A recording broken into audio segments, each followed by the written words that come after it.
Opperste concentratie bij de deelnemers aan de V-keuring in Oensjerk. De strijd om de ere van waar het mooiste keel had, is net zo makkelijk. Alles moet kloppen. Nou, dat hij goed zit, mooie poten, dat hij mooi uitziet, mooi rent.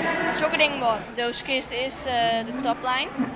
En ja, dat maakt heel precies. En het buikje ook. En de rest kiest er bijna alle jaren afskeren. Ik vind het geweldig om te baan. Je zit vaker in. Ja, een maand in Gediek.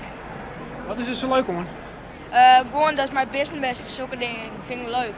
De organisatie rjocht het hem met de keuring speciaal op de jeugd. We hebben al in 2009 een tonglier meemaken en dan zie je dat die hele keuringscircuit een beetje delgongen is. En er komt nog een nieuwe stimulans bij de jeugd. En zie maar hoeveel plezier als je nu met de kjelden rennen. En jongens, ze genieten ervan. En daar willen we van hen, dat we 15 jaar weer een keuring, of nog steeds een keuring houden kennen, maar deze jeugd. De kans is aanwezig dat Ilse er dan ook bij is. Zij pakte Joet een van de prijzen. Nou, Michiel, hij was heel rustig en hij was heel lief. Dus. Ziet er goed uit, denk ik? Ja, dat komt door Wieke Marije en Trom Marike. Die gaan ze mooi opmaken. Wat maakt het zo leuk om hier te rennen, mijn Kelsey, eigenlijk in zijn arena?